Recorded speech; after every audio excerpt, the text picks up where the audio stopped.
Have Deepa Pawar with us for our opening plenary.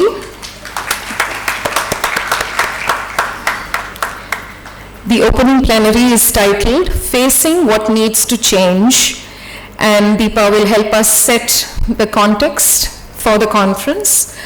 I'm also thrilled to introduce Deepa.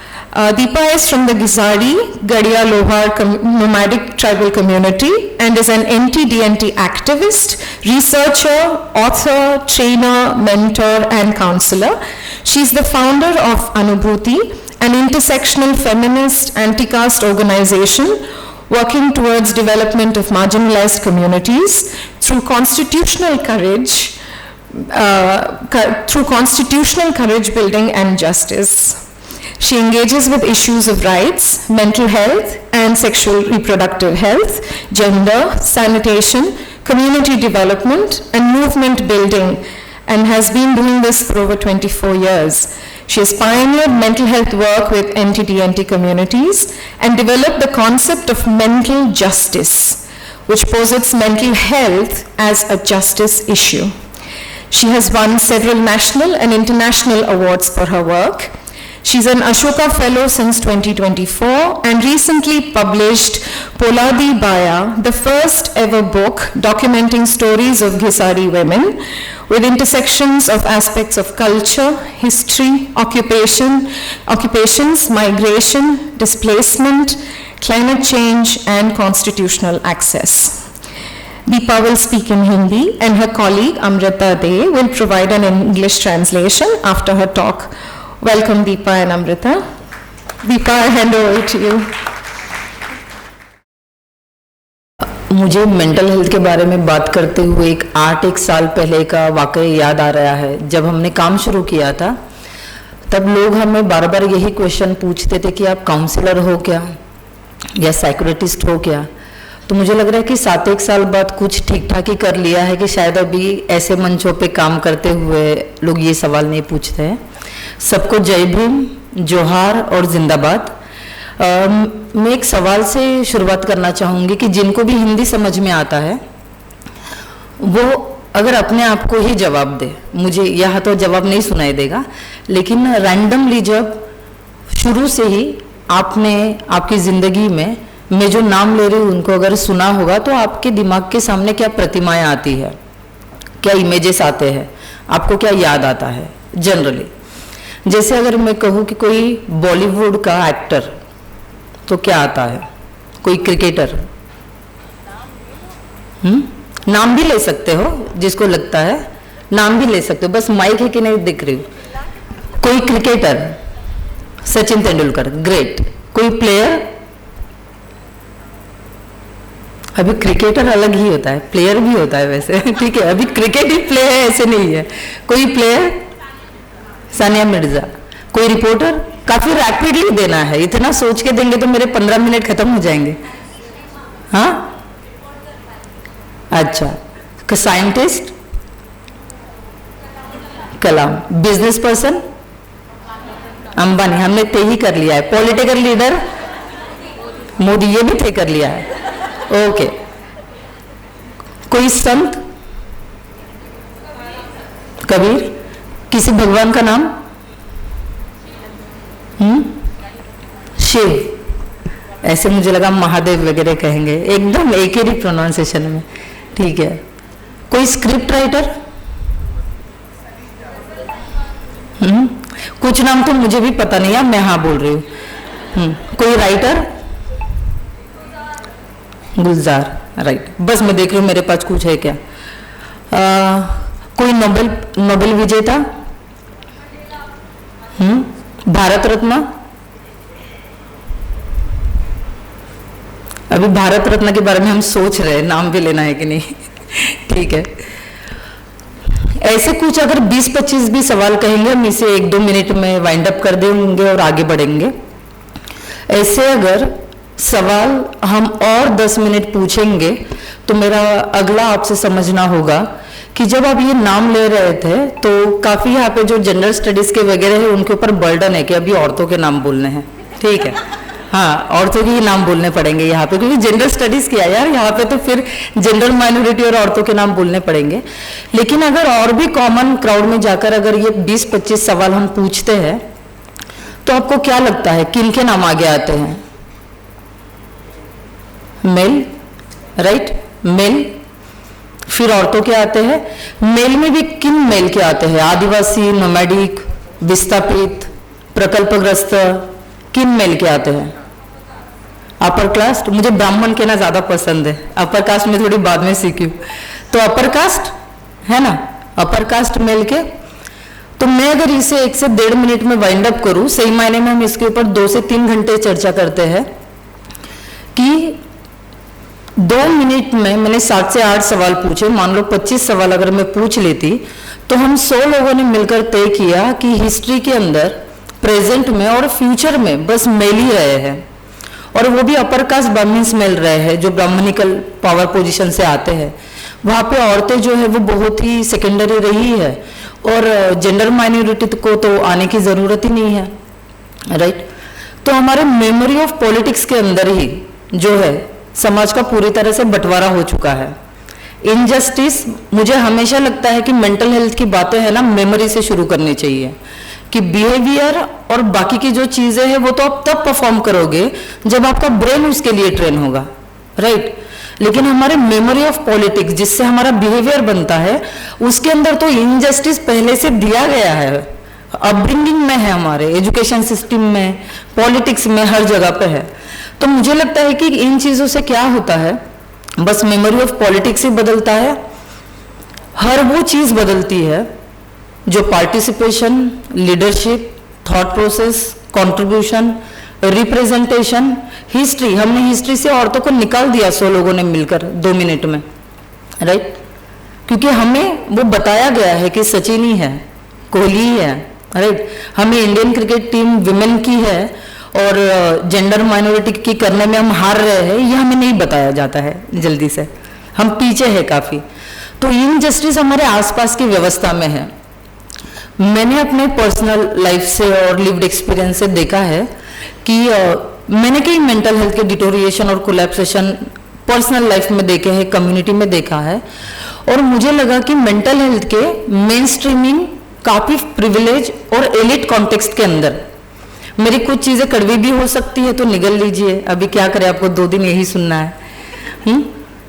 Main streaming knowledge के अंदर एक comedy हम करते हैं।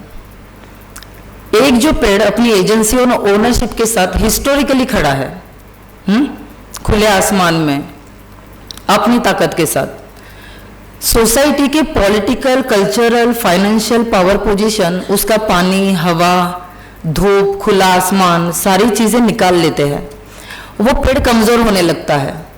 और फिर हम पेड़ को जाके बोलते हैं यू कैन डू इट, आप कर सकते हो, एक गोली ले लो, एक इंजेक्शन ले लो, ये पॉसिबल है, आप खड़े हो सकते हो, राइट। अरे मुरझाए क्यों है, डे केयर की ये फैसिलिटी कर लो, थोड़ा सा आप खुद की तरफ देख लो, सोलो ट्रिप के लिए निकल जाओ, कोई एक बुक पढ़ लो, कोई एक गाना पढ़ लो। पेड़ तो कंफ्यूज हो रहा है कि भाई ये बस मेरा प्रॉब्लम नहीं, ये सिस्टमेटिकल प्रॉब्लम है, ये स्ट्रक्चरल प्रॉब्लम है, राइट। जो रिग्रेसिव मैस्कुलिनिटी से आता है, जो कास्टिस्ट बहुत ही रिग्रेसिव एटीट्यूड से आता है, जो स्लाइटली बड़ी बड़ी एट्रोसिटीज तो कर देता है और हर तरफ वो एट्रोसिटीज का और मॉब लिंचिंग का माहौल खड़ा करता है, बिहेवियरल, इमोशनल, कल्चरल, हर जगह पे, कि ऐसे लाखों करोड़ों पेड़ जो इस मिट्टी में ताकत रखते हैं, एक्चुअली यहाँ के हैं, ओरिजिनली आदिवासी है, नोमैडिक है, दलित है, औरतें हैं, माइग्रेंट्स है, वो पेड़ों को हम बोलते हैं कि आपका इंडिविजुअल प्रॉब्लम है। तो मुझे लगता है कि यहाँ से शायद चेंज करने की जरूरत है कि हम फिर से पेड़ों का ही क्रिमिनलाइजेशन कर रहे हैं कि आपके प्रॉब्लम्स के लिए आप ही जिम्मेदार हो। तो मुझे लगता है कि ये इंडिविजुअल लेवल पे कुछ चीजें हमें करनी ही पड़ेगी, जहाँ पे हम पेड़ के साथ बात करें, जहाँ पे हम इंसान करके अगर सोचे, लेकिन सिस्टमेटिकल और स्ट्रक्चरल सोचने की बहुत ज्यादा जरूरत है कि वाइडर पर्सपेक्टिव से कौन है ऐसा सिस्टम जो इन पेड़ों का हवा, पानी, खुला आसमान, धूप, मिट्टी, सारी चीजें जो है वो मुट्ठी बंद कर रहा है। क्यों हमारे मेमोरी ऑफ पॉलिटिक्स में वही लोग बसे हुए हैं, वही लोग दिखते हैं जो लोग दिखना चाहते हैं और जिनकी मंशा है। और अगर ये सिस्टम और स्ट्रक्चर ऐसे ही चलेगा तो ऑब्वियस मुझे ऐसे लगता है कि जो ताकतवर लोग हैं वो हिंसा तब सहेंगे जब उनको हिंसा सहने के लिए तैयार किया जाए, और वहां से मेंटल हेल्थ डिटोरिएशन की और कोलैप्सेशन की शुरुआत होती है कि आपको अगर मैं पकड़ के अभी रूम में बंद करूं तो आप चिल्लाने लगोगे, राइट, लेकिन मैं अगर आपको प्रिपेयर करूं इस रूम में बंद होने के लिए, राइट, तो आप नहीं चिल्लाओगे। तो मैं एक वाइडर पॉलिटिक्स की बात कर रही हूं। मुझे लगता है mental health social reflection of individual है, समाज मन का एक रिफ्लेक्शन है जो इंडिविजुअल के अंदर डिटोरिएट और कोलैप्स होते हुए नजर आता है, अड़चनों में और परेशानियों में दिखता है। तो जब तक आप समाज मन, बीमार तो समाज है, सोशली है, वहां पे नहीं करोगे तब तक नहीं होगा। मुझे श्रुति ने बोला था कि फिर क्या सोच सकते हैं, मेरे दिमाग में कुछ थॉट आते हैं इसको लेकर कि सावित्रीबाई फुले ने जब औरतों के साथ सेक्सुअल हरासमेंट हो रहा था, घरों के अंदर हिंसा हो रही थी और औरतें जब प्रेग्नेंट हो रही थी घरों के अंदर, वो सुसाइडल अटेम्प्ट कर रही थी, तब सावित्रीबाई फुले ने उनको घर में लेकर उनका रिलीफ करवाया, बच्चों के डिलीवरीज करवाए और ऑब्वियस उनका जस्टिस इन्फॉर्म्ड काउंसलिंग करवाया। बस काउंसलिंग नहीं करवाया, राइट, कि बैठो 30 मिनट का सेटिंग्स करते हैं, और वो काउंसलिंग नहीं करवाया। उनके जो भी परेशानियां थी वो सोसाइटी के रूट कॉज में किस तरह से बटी हुई है, ये सावित्रीबाई फुले ने बताया। डॉक्टर बाबा साहब अम्बेडकर जब भी बात करते हैं, और ये सारे ही सोशल रिवॉल्यूशन के लोग बात करते हैं, तो सोशल डिग्निटी के साथ उनके साथ हमें ढूंढनी पड़ेगी कि वहां पे मेंटल डिग्निटी का कौन सा एस्पेक्ट छुपा हुआ है, और वो ढूंढने की कोशिश में भी हमें क्या चेंज करना है वहां पे होगा, और एक बहुत ताकत मिलेगी जो मुझे तो फील होती है। मैं जब भी मेंटल हेल्थ को लेकर काम करती हूँ, सोशल रिवॉल्यूशन का एस्पेक्ट मुझे ताकत देता है। वो सारे महामानव, हमारे जो ग्रेट लोग रहे हैं, वो बताते हैं उनकी लड़ाई जो है वो सोशल जस्टिस के साथ साथ शुरू होती है सबसे पहले आत्मसम्मान की, मेंटल डिग्निटी की। अब लोग बोलेंगे भाई मेंटल डिग्निटी का और इसका क्या संबंध, तो एक काउंसलर ऐसे ही थे, उन्होंने हमारी बीट भट्टी के ऊपर जो औरत थी वो कई दिनों से बहुत अस्वस्थ फील कर रही थी, तो हमने उसे काउंसलिंग के लिए भेजा। 3 बजे औरत जाती है, कीचड़ जो है वो रात को मिक्स करना पड़ता है ना ईंटें बनाने के लिए, ब्रिक पिकिंग के लिए, उन्होंने उनको बोल दिया बुक्स पढ़ो। फिर हमने उनसे बात की तो उन्होंने बोला कि सोशल डिग्निटी और मेंटल डिग्निटी का क्या संबंध। हमने बोला ईंटें बनाने वाली औरतें और बुक पढ़ने का क्या संबंध। मतलब बेसिक में लोचा है, थोड़ा सा बहुत ज्यादा प्रॉब्लम है। जब तक हम एक लार्जर पर्सपेक्टिव से नहीं देखेंगे प्रॉब्लम होगा। कुछ शब्द मुझे लगते हैं कि रिसर्च के ऊपर की कि क्या चेंज करने की जरूरतें होगी, रिसर्च के ऊपर का मालिकाना हक थोड़ा सा हमें देखना पड़ेगा। मालिकाना हक बोलती हूँ, इंग्लिश के अंदर अच्छे शब्द है उसके लिए, मोनोपोली वगैरह है, सारी चीजें, लेकिन ये मालिकाना हक ही है। रिसर्च शब्द बोलेंगे तो आपको जो लोग याद आएंगे उसके ऊपर से आप देखिए, और डेटा गिवर करके जो लोग याद आएंगे वो लोग आप लोग देखिए। तो जिनके सवाल है, राइट, वो उनके ही चश्मे से अगर नहीं देखे जाएंगे, वो मेरा सवाल आप आपके चश्मे से देख रहे हो, आपको मेरे प्रॉब्लम्स दूर भी दिख सकते हैं जो मुझे करीब दिख रहे हैं, राइट। तो पॉसिबिलिटीज है ना। तो रिसर्च के ऊपर का मालिकाना हक क्या हम कम कर सकते हैं, जगह थोड़ी थोड़ी शिफ्ट कर सकते हैं, और community truth base, totally community representation के साथ बढ़ते हुए रिसर्च के लिए क्या सपोर्ट सिस्टम खड़ी कर सकते हैं, क्या रिप्रेजेंटेशन के लिए जगह निर्माण कर सकते हैं, वो एक हम सोच सकते हैं। बहुत इंपॉर्टेंट मुझे लगता है, बिल्कुल ये सोशल रिवॉल्यूशन की मूवमेंट से लेकर बुद्ध की हिस्ट्री तक जाए, जिन्होंने भी पढ़ा होगा, मैंने थोड़ा बहुत पढ़ा है, तो मुझे लगता है कि सबसे बड़ा पॉलिटिक्स नॉलेज के साथ हुआ है, ज्ञान के साथ हुआ है, कि कौन तय करेगा ज्ञान किसका है, क्या सही है। और अगर हम छोटे से मेंटल हेल्थ के कॉन्टेक्स्ट में भी तय करेंगे, अभी भी हम जो बात कर रहे हैं वो किसकी है, क्या वो ग्राउंड की नहीं है, और ग्राउंड की जो प्रैक्टिसेस है वो नॉलेजेबल नहीं है, ये कौन और क्यों तय करेगा, राइट। तो कई बार मैंने तो एनजीओ सेक्टर में करीबन 24 साल काम किया, और मैंने देखा कि बहुत हिडनली एक वॉइसेस चलते हैं कि यहाँ के लोग नीचे ज्ञान देंगे, और नीचे के लोगों के पास तो भाई ज्ञान है ही नहीं, तो ऊपर के लोग ही देंगे, राइट। तो क्या वो भी एक तरह की रिग्रेसिव ओनरशिप से हम पीछे हट सकते हैं और नॉलेज का जो जिसे हम कहें सफर है वो ग्राउंड ओरिएंटेड हो सकता है, ग्रासरूट ओरिएंटेड हो सकता है, उसकी कोशिश कर सकती है। एकेडमिक्स का मुझे डर लगता है, अभी थोड़ा थोड़ा सा मैं कोशिश कर रही हूँ वहां पे आने की, लेकिन एकेडमिक्स का मुझे डर लगता है। ये शब्द इस तरह का, देखिए मिक्स है, एकदम भी बुरा नहीं है, लेकिन थोड़ा सा समझना पड़ेगा कि किसी तो नॉलेज को और किसी तो प्रैक्टिसेस को आपको अनवैल्यूएबल बताना है, उसका वैल्यू नहीं है, तो आप पैरेलली ऐसा सिस्टम करोगे जो वैल्यूएबल ना होते हुए भी बहुत वैल्यू का हो जाता है, राइट। और बाकी का जो सिस्टम है वो मामूलीकरण होता है, सामान्यकरण होता है, वो जीरो फेज में आता है। तो एकेडमिक्स की जिम्मेदारी मुझे लगती है बढ़ती है, खुद की नहीं कि मैं आके आपके रिसर्च करता हूँ, मैं आपके बारे में लिखता हूँ, राइट। इस तरह के संशोधन केंद्र, स्टडी सर्कल्स, स्टडी सेंटर्स, जहाँ पे ग्राउंड के लोग मैक्सिमम रिजर्वेशन के साथ रिप्रेजेंट कर पाए उनके सवालों को लेकर। और अगर उनको रिप्रेजेंट करना है तो फिर से लैंग्वेज पॉलिटिक्स है। भारत का कॉन्स्टिट्यूशन कहता है हम लैंग्वेज को लेकर डाइवर्स है, लेकिन हम मानने के लिए मेंटल हेल्थ में तैयार नहीं है। डाइवर्सिटी है ना, इतनी 6,500 7,000 भाषाएं हैं, लेकिन क्या 6,500 और 7,000 भाषाओं में मेंटल हेल्थ कम्युनिकेट होता है? अगर नहीं होता है तो कौन कम्युनिकेट करेगा? जिनके सवाल है, जिनके एक्सपीरियंस है, वही करेंगे। अगर हम 7,500 का बोझा लेके चलेंगे तो एक तो हमें ना ही उनकी भाषाएं आने वाली है, तो हम हमारी भाषाओं में उनसे इंटरप्रेट करने लगेंगे। हमें कई बार काउंसलर और साइक्रेटिस्ट कहते हैं आपने जो क्लाइंट भेजा है वो बात ही नहीं करता है, वो बोल ही नहीं पाता है। हम 20 मिनट उसके सामने बैठे हैं तो हमने काउंसलर को भी ऑफिस लाना शुरू कर दिया, हमने लगा हमारे सामने बात करेंगे, फिर भी वो बोलते अरे कुछ बोला ही नहीं, क्या बोलतस नहीं। तो फिर हमें लगा कि आपको भाषाएं छोड़िए, लेकिन स्ट्रैटेजिकल कम्युनिकेशन है आपके पास कि आप उनकी भाषाएं समझ पाए। मुझे इन्होंने थोड़ी कड़वाहट फैलाने के लिए ही बुलाया है, तो मैं वो काम कर रही हूँ कि लैंग्वेज को लेकर डाइवर्सिटी, उस अकाउंटेबिलिटी को कॉन्स्टिट्यूशन पर्सपेक्टिव है, उससे अगर हम आगे बढ़ सकते। 2-3 इंपॉर्टेंट बातें बोलकर, श्रुति मेरा शायद टाइम भी हो रहा है ओके। मैंने मेरे काम में देखा कि रिसर्च, एकेडेमिया, लैंग्वेज पॉलिटिक्स, इसके अंदर एक शब्द बहुत ज्यादा बोला जाता है। हम ना, आप जानकारी दीजिए, हम एनोनिमस रखेंगे।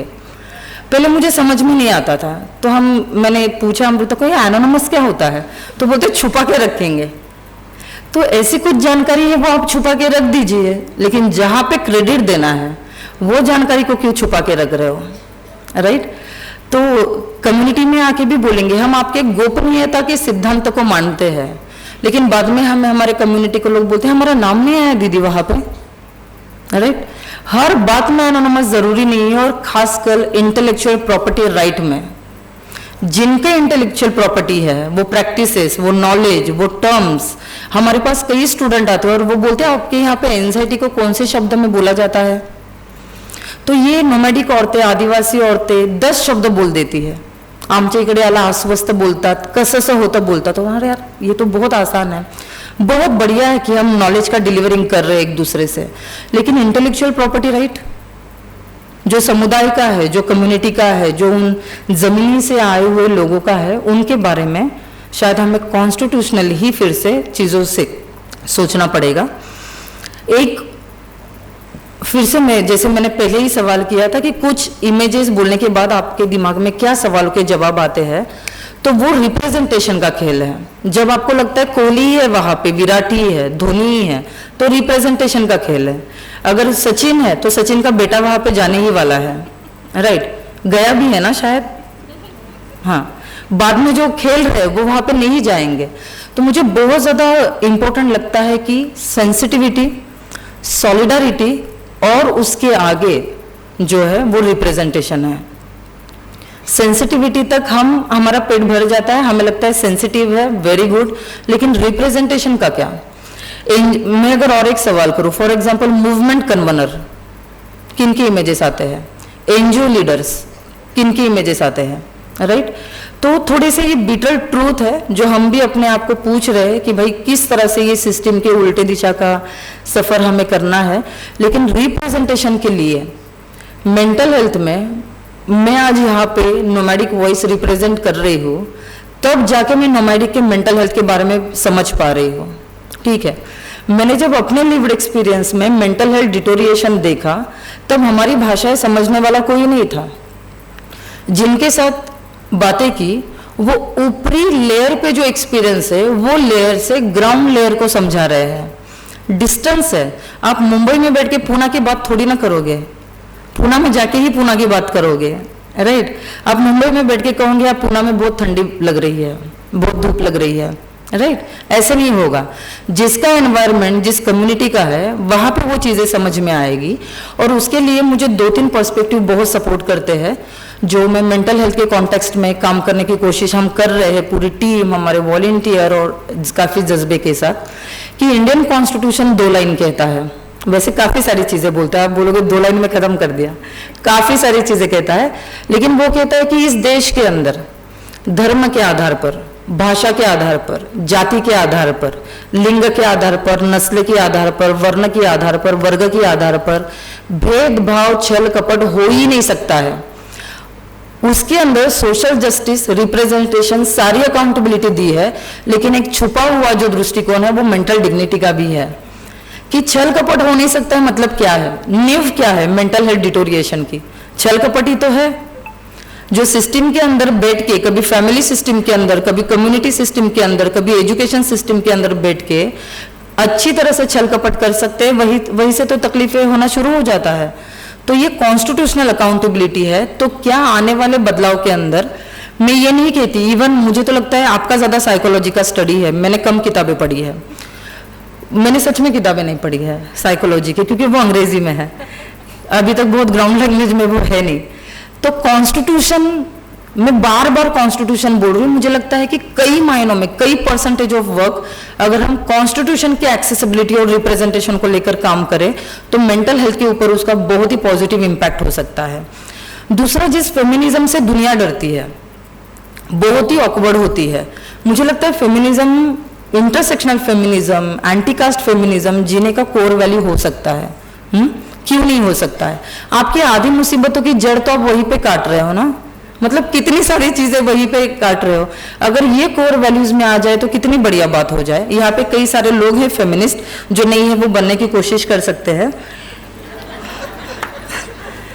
दूसरा, एक जो मुझे लगता है, मैं कई बार श्रुति को, प्रीति को, पूजा को कहती हूँ, अरे मेंटल हेल्थ बहुत नैरो माइंड में देखा जाए तो किसी रूम में 30 मिनट्स का सेटिंग ऑफ काउंसलिंग है, लेकिन मेंटल हेल्थ मूवमेंट है, जो ऐसे नहीं कि हम ही कर रहे हैं, पहले से चला आ रहा है।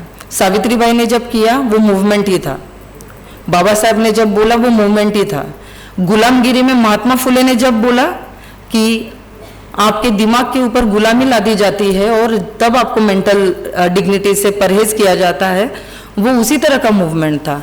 तो मूवमेंट बेस्ड अप्रोच के साथ क्या हम काम कर सकते हैं? अभी तो मूवमेंट शब्द लेना है कि नहीं मुझे टेंशन आ जाता है, लेकिन मैं तो लेती रहूंगी क्योंकि मुझे ये शब्द बहुत इंस्पायर करता है। तो एक आंदोलन के जरिए से एक वातावरण निर्मित की ओर क्या हम आगे बढ़ के सोच सकते हैं। मैं ज्यादा टाइम नहीं लेती हूँ और लास्टली बोलती हूँ, मेरे लिए और शायद आपके लिए भी मेंटल हेल्थ, ये health services, medicine, anxiety, schizophrenia, यह सच में यहाँ तक लिमिटेड टॉपिक है? क्या लगता है आपको? मेरे लिए ये इशू ऑफ पॉलिटिक्स है, ये पॉलिटिक्स है। कोई भी जब जिस तरह के नैरेटिव, जिस तरह के story line, politics of hatred, discrimination, बंटवारे का पॉलिटिक्स, औरतों ने किस तरह के कपड़े पहनने हैं, किसने कौन सी भाषा बोलनी है, टिफिन के अंदर नॉनवेज होगा या नहीं होगा, ये सारी चीजें जो आती है वो एक वाइडर सोशल मेंटल कोलैप्सेशन को ही जन्म देती है। वो जनरेशनल ट्रॉमा को जन्म देगी, जो आने वाले दिनों में हमारी पीढ़ी कहेगी कि आप बैठ के क्या कर रहे थे वहां पे, राइट? तो लास्ट में यहाँ पे एंड करूंगी कि मेरे लिए मेंटल हेल्थ जो है, हम सारी चीजें करते हैं, काउंसलिंग भी करते हैं, साइक्रेटिस्ट ना मिले ढूंढते हैं अच्छे अच्छे अच्छे अच्छे और फिर लेके भी जाते हैं, लेकिन फिर से मुझे लगता है कि इंडियन कॉन्स्टिट्यूशन एक डेमोक्रेटिक अकाउंटेबिलिटी, इसको मानने वाला पॉलिटिक माइंडसेट नहीं होगा तो बहुत टपके में आराम के साथ जो है मेंटल हेल्थ कोलैप्सेशन होगा। मैं एक एग्जांपल देती हूँ और रुकती हूँ, और वो एग्जांपल मैं हर बार देती हूँ कि मेरे घर में एक बार पेस्ट कंट्रोल के लिए जो है बहुत खटमल और सारी चीज़ें हो गई। तो मैंने पेस्ट कंट्रोल के लिए एक दादा को बुलाया और दादा को कहा कि दादा घर के अंदर बहुत खटमल चिटिया सब हो गई है, आप आपका सामान लेके आओ।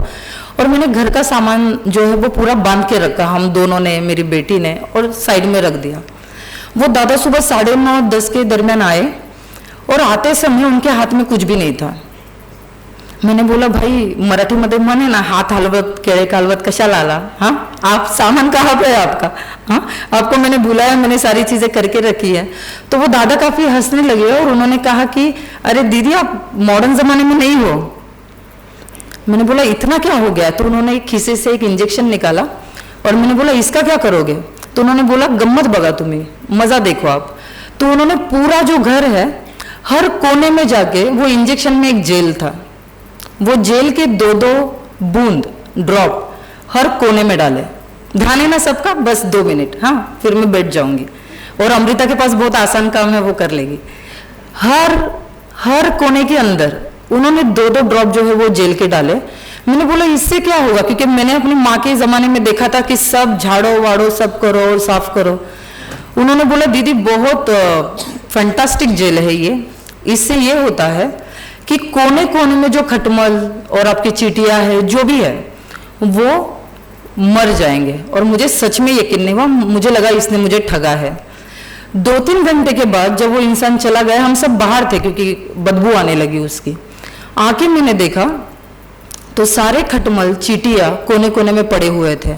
मुझे बहुत ही क्यूरियोसिटी ना, जन्म ही उसके लिए हुआ है। तो मैंने उसको कॉल किया, मैंने बोला दादा केला काय तुम्ही, जेल आपने कोने कोने में जो है वो डाल दिया और सारी चीजें जो है वो मर गई है।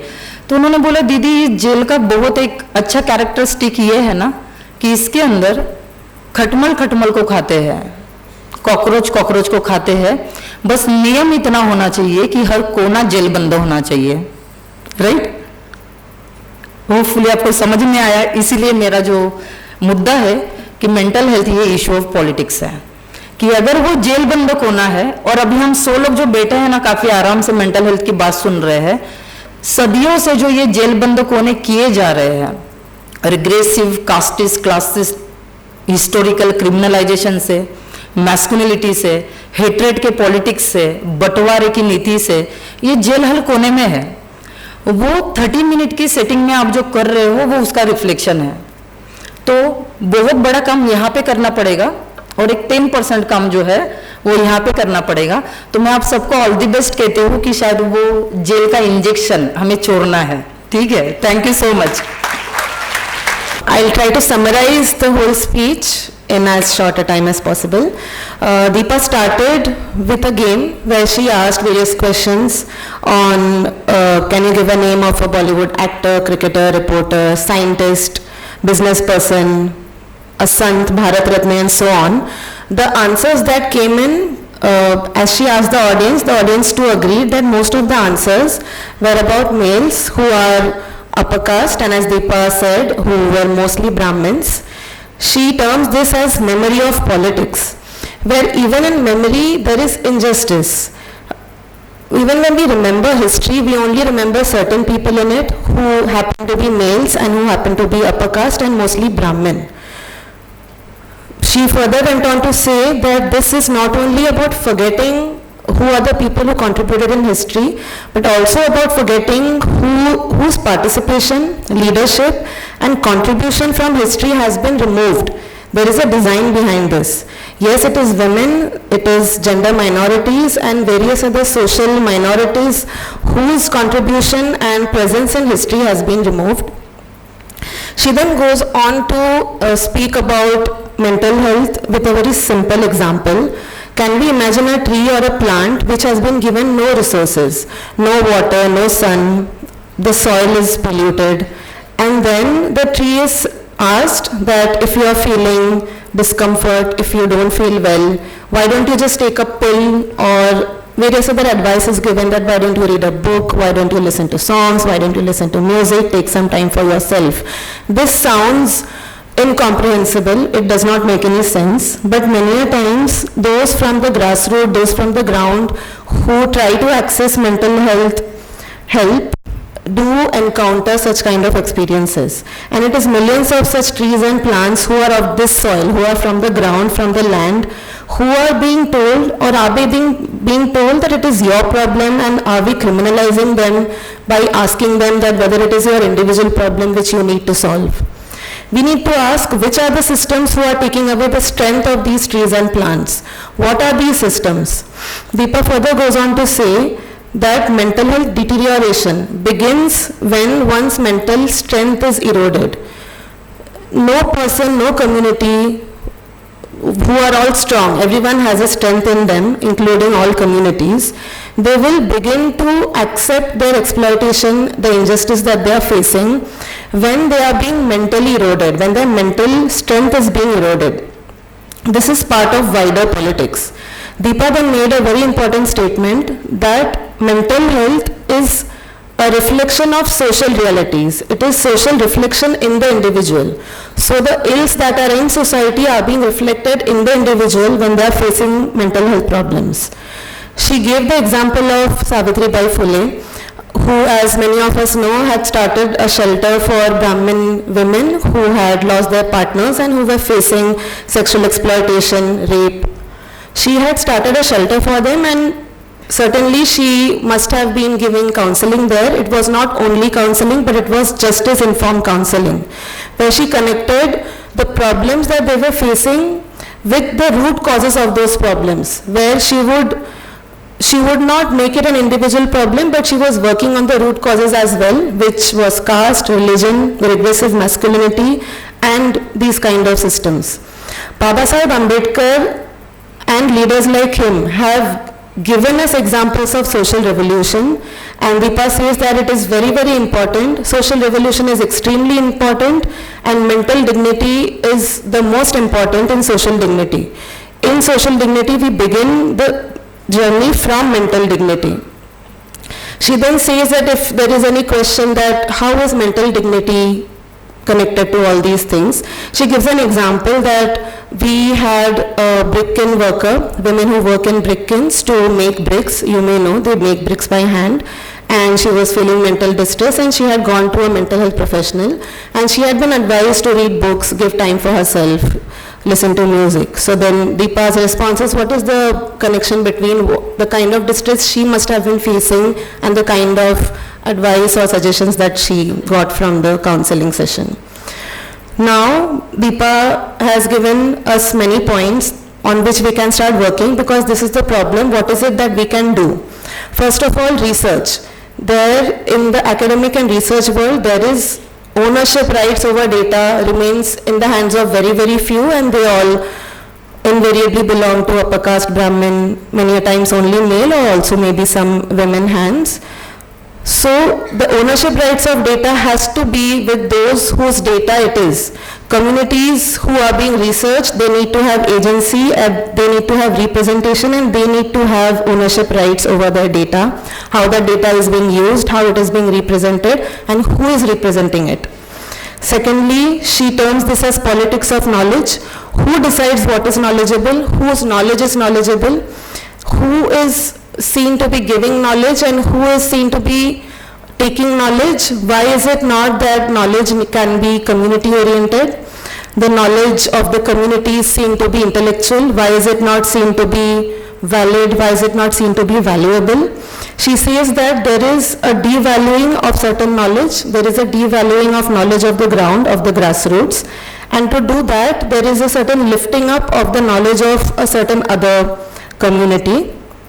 It is very important to pay attention to how the knowledge of the grassroots is being devalued, and what are we doing to stop this devaluing. She then goes on to speak about language politics, the politics of language. The Indian Constitution gives us the right of language diversities in a country like India, but it is also true that in the mental health profession, maybe only one or a few other languages are spoken, and it is mostly English that is spoken. Our clients do not speak that language, and many a times we have seen where our clients go to mental health professionals, the professionals come back and tell us that your clients are not saying anything. They are not sharing their problems. So our question is to the people who are sitting at the other side of the table, Can we start learning strategic communication so that people from the ground who approach them can actually express themselves, that they can actually share their problems without awkwardness. She then speaks about anonymization of credit, intellectual property rights of the community. Most of us learn from the community. Research is always carried out in the community, in the grassroots. But the people who are giving the data, who are sharing their stories, who are sharing a lot of knowledge, who are sharing ideas, their names do not come in these researches or anywhere else. So we need to think very, very carefully and very, very strongly about the intellectual property rights of the community who are sharing their intellectual property with us very openly. Deepa then says that till today we have only reached till sensitivity, but not yet till true and honest representation. Even in the case of NGO leaders, movement conveners, who are the ones who occupy these positions? So when will we start? It is a bitter truth that we have not yet reached a place where these positions are being occupied by leaders from the ground, leaders from the grassroots. She then gave us two very important lines in the Indian Constitution. There are many, many important things in the Constitution, but these very two important lines, which is Article 15, which says that there can be no discrimination on basis of religion, caste, class, gender, or any other identity. This actually gives us the blueprint for mental dignity. It gives us the blueprint for constitutional accountability for mental health. She then says that another very important something that we all can and need to follow is feminism, intersectional anti-caste feminism. If it can be the core value of our lives, it will solve many problems. She then went on to say that mental health is a movement. From Savitribai Phule's work to Mahatma Phule's book Slavery, which we all should read, which spoke about mental slavery also, and Baba Saheb's work and the work of various other leaders of our Indian grassroots mass movements, we can learn from them the approach to any work and especially to mental health and mental dignity from a movement perspective. So can we try to learn and take up the perspective, the approach of a movement when we start to approach mental health work? She ends by an example and another very important line that mental health is not limited to only illnesses and disorders, but mental health is a matter of politics.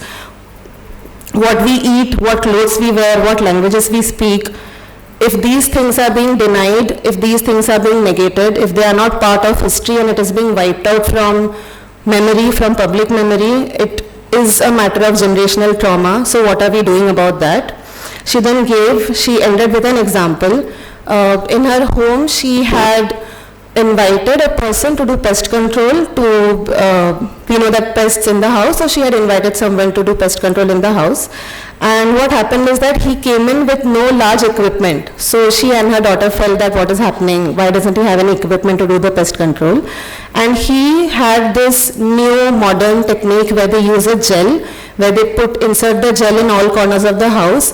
And it's a very simple technique. He explained that what happens is the pests, they lose their consciousness and they just start killing each other off or eating each other off, something like that.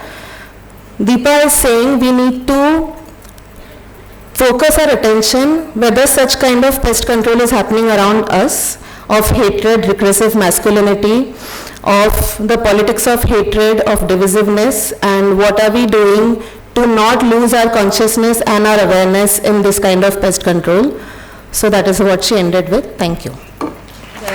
Thanks a lot, Deepa. I think ये जो इस conference की starting के लिए इससे अच्छा, इससे बेहतर एक शुरुआत नहीं हो पाती. मुझे लगता है आपकी हिंदी और मेरे हिंदी के बीच भी हम कई इनइक्वालिटीज़ और प्रेशर से एंगेज कर रहे हैं.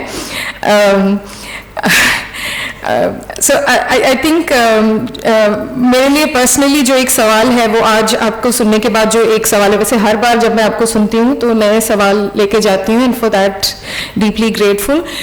ये भी था कि हम जो बदलाव है उसके बारे में बात कर पाते हैं, लेकिन जो हम में से प्रिविलेज्ड हैं, पावरफुल हैं, हम इस इनइक्वालिटी को मेंटेन करने के लिए कुछ कर रहे हैं. हम भी उस साजिश में शामिल हैं, मेंटेनेंस फंक्शंस हैं हमारे, to participate and to maintain our membership also to our power groups. तो ये एक सवाल मैं अपने लिए भी ले जा रही हूँ आपके बातों से। और कॉन्स्टिट्यूशनल अकाउंटेबिलिटी, आई थिंक ये एक ग्राउंडिंग बहुत बहुत ज़रूरी है। मुझे लगता है कभी भी अगर हम मूवमेंट हो या किसी भी इस एक्शन, कलेक्टिव एक्शन में अगर हमें रास्ता धुंधला लगे या नहीं दिखाई दे, constitution is our grounding, constitution is our lens और वो वैल्यूज़। एंड फाइनली जब हम ने ये थीम बताया, facing what needs to change, तो मुझे नहीं लगता कि इससे अच्छा कोई आईना कोई दिखा सकता था हमें to go ahead with this conscious. Thank you so much.